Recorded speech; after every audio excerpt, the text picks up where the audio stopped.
خوش آمدید۔ آج ہم ایک ایسے مسئلے پر بات کر رہے ہیں جس کا سامنا شاید ہم میں سے اکثر کو کبھی نہ کبھی کرنا پڑتا ہے، یعنی بہت زیادہ سوچنا، یا جسے انگریزی میں اوور تھنکنگ کہتے ہیں۔ جی دیکھیں، سوچنا تو دماغ کا کام ہے، ایک قدرتی عمل ہے، لیکن جب یہ سوچیں حد سے بڑھ جائیں نا اور ایک ایسے چکر میں بدل جائیں جو ہماری روزمرہ زندگی، ہماری خوشی، ہماری صحت سب کو متاثر کرنے لگے تو یہ ایک مسئلہ بن جاتا ہے۔ بالکل۔ آج کی گفتگو کے لیے ہمارے پاس جو مواد ہے وہ نک ٹرنٹن کی کتاب اسٹاپ اوور تھنکنگ، اسی سے اخذ کردہ خیالات اور تحقیق پر مبنی ہے۔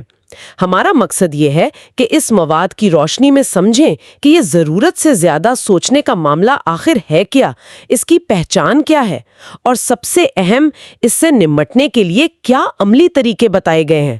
تو آئیے اس موضوع کی تھوڑی گہرائی میں اترتے ہیں۔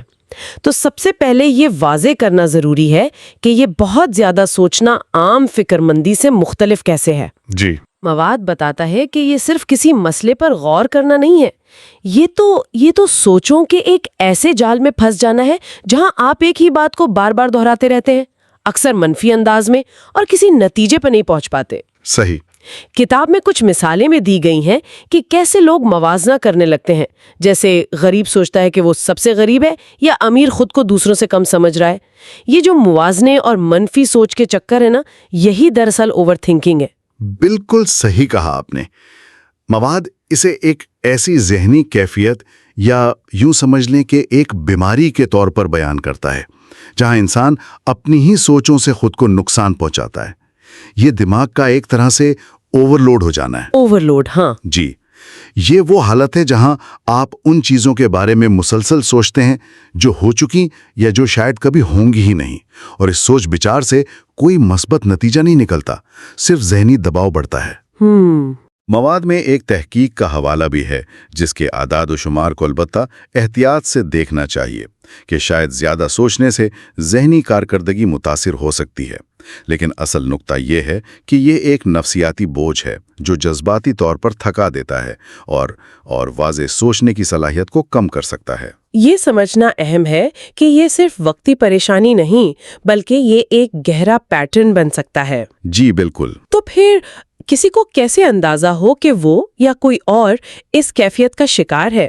کیا کچھ خاص علامات ہیں جن کا ذکر مواد میں کیا گیا ہے؟ جی ہاں، مواد میں کئی نشانیوں کا ذکر ہے، مثلا فیصلے کرنے میں بہت زیادہ وقت لگنا یا فیصلہ نہ کر پانا کیونکہ ہر آپشن کے منفی پہلوؤں پر ہی سوچ اٹک جاتی ہے۔ اچھا۔ پھر جذباتی طور پر خالی پن یا سن ہو جانے کا احساس، ہر وقت تھکاوٹ محسوس کرنا، یہاں تک کہ پوری نیند کے بعد بھی، اور کسی کام میں دلچسپی یا توانائی محسوس نہ کرنا۔ اور میرے خیال میں اس کا اثر تعلقات پر بھی پڑتا ہوگا۔ لازمی، یقیناً۔ چڑچڑاپن اور لوگوں سے کھچاؤ محسوس کرنا ایک عام علامت ہے۔ چھوٹی چھوٹی باتوں پر شدید رد عمل، توجہ مرکوز کرنے میں دشواری، جیسے کوئی کتاب پڑھ رہے ہیں یا گفتگو سن رہے ہیں تو ذہن بار بار بھٹک جاتا ہے۔ ہاں، یہ ہوتا ہے۔ ماضی کی غلطیوں، ناکامیوں یا تکلیف دہ واقعات کو بار بار ذہن میں لانا، ان پر پچھتانا، یا پھر مستقبل کے بارے میں غیر حقیقی اور منفی منظرنامے بناتے رہنا۔ بعض اوقات یہ دن میں خواب دیکھنے یا وہ جو کہتے ہیں نا خیالی پلاؤ پکانے کی شکل بھی اختیار کر لیتا ہے، جو کہ بالکل غیر پیداواری ہوتا ہے۔ اور ان علامات کے نتائج کیا ہو سکتے ہیں؟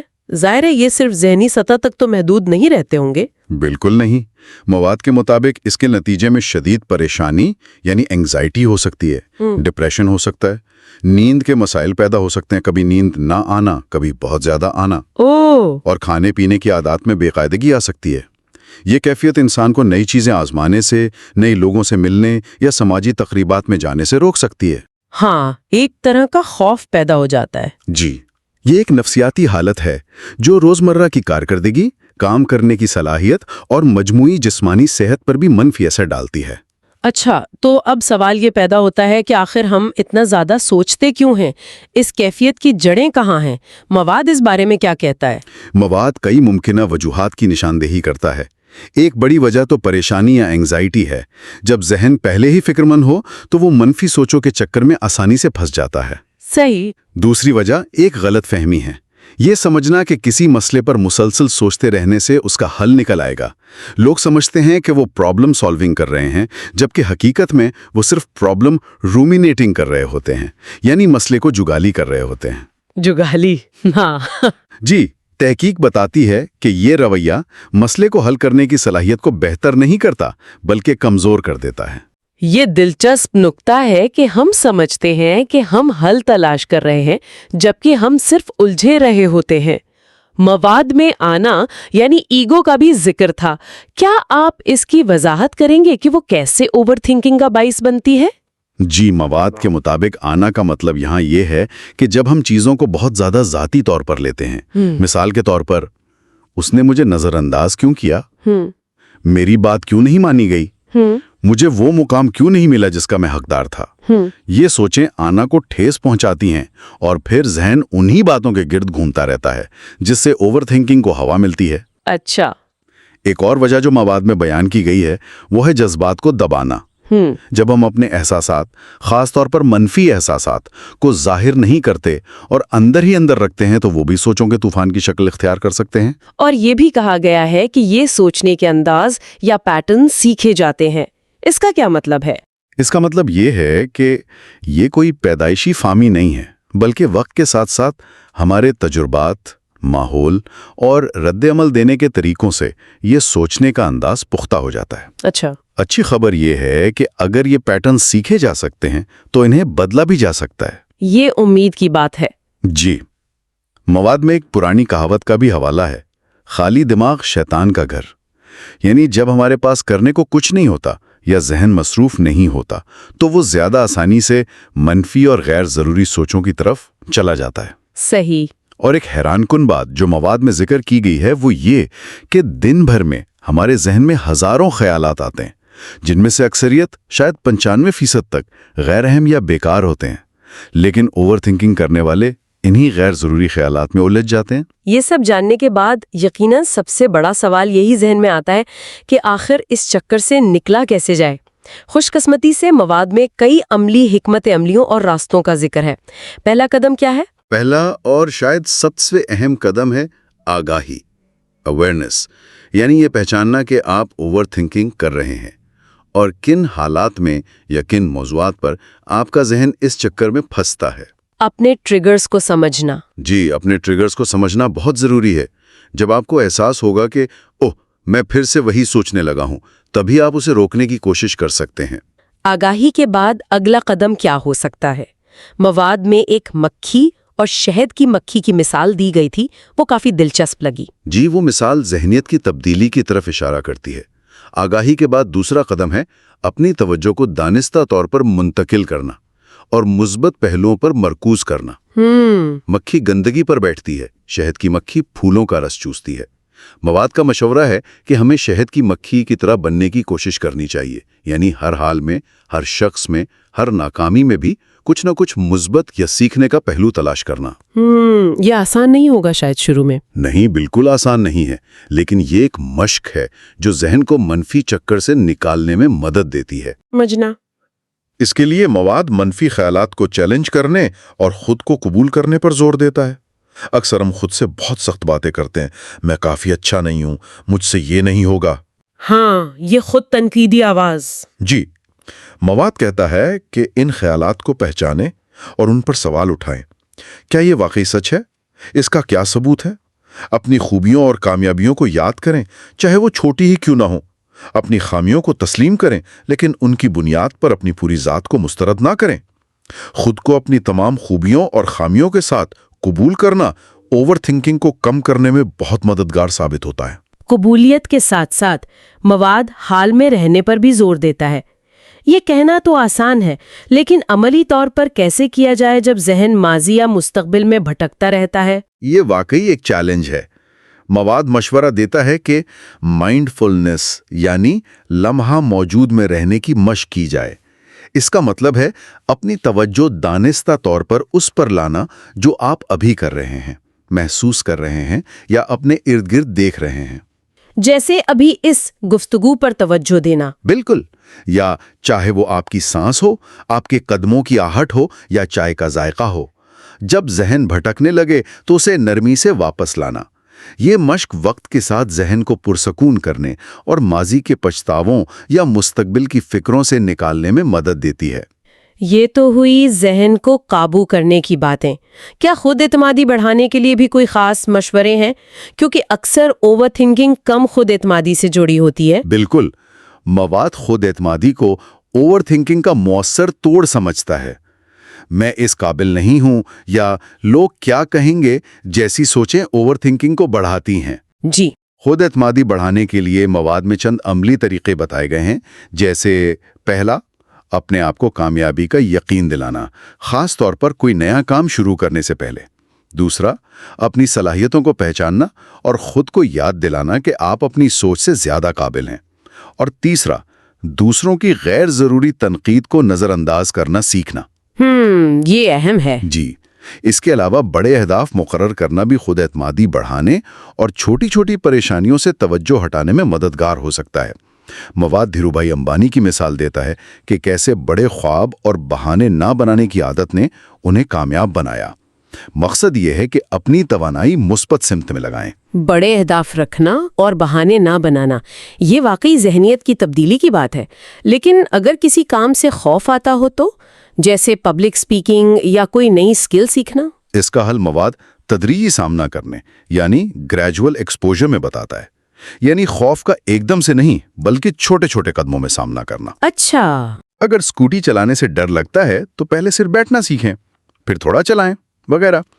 پبلک سپیکنگ سے ڈر ہے تو پہلے شیشے کے سامنے بولیں، پھر دوستوں کے سامنے۔ آہستہ آہستہ ہمت بڑھانا۔ جی، مقصد یہ ہے کہ خوف کو اپنے اوپر حاوی نہ ہونے دیں بلکہ اسے آہستہ آہستہ کم کریں۔ اپنی لغت سے منفی اور محدود کرنے والے الفاظ نکال دیں، جیسے میں نہیں کر سکتا، میری قسمت خراب ہے، اور ان کی جگہ مثبت اور با اختیار بنانے والے الفاظ شامل کریں، جیسے میں کوشش کر سکتا ہوں، میں سیکھ لوں گا۔ اور ایک اور اہم نقطہ جو شاید ہم اکثر نظر انداز کر دیتے ہیں، وہ ہے اپنے احساسات کو بانٹنا۔ جی ہاں، مواد اس پر بھی زور دیتا ہے، بہت اہم ہے۔ اپنے بھروسے مند دوست، خاندان کے رکن یا کسی پروفیشنل سے اپنے دل کی بات کرنا، اپنی پریشانی اور سوچوں کو شیئر کرنا بہت ہلکا محسوس کروا سکتا ہے۔ صحیح۔ اور چیزوں کو ایک نئے زاویے سے دیکھنے میں مدد دے سکتا ہے۔ اندر ہی اندر گھٹتے رہنا اوور تھنکنگ کو مزید بڑھاتا ہے۔ مواد میں کچھ جدید تصورات کا بھی ذکر ہے، جیسے تحت شعور یعنی سب کانشیس مائنڈ اور نیورو لنگوسٹک پروگرامنگ NLP۔ کیا آپ ان پر تھوڑی روشنی ڈال سکتے ہیں کہ یہ اوور تھنکنگ سے نمٹنے میں کیسے مددگار ہو سکتے ہیں؟ یہ دلچسپ تصورات ہیں اور یہ سوچ کے گہرے پیٹرنز کو سمجھنے اور بدلنے میں مدد دے سکتے ہیں۔ تحت شعور ہمارے ذہن کا وہ حصہ ہے جو ہماری عادات، یقین اور خودکار رد عمل کو کنٹرول کرتا ہے۔ اچھا۔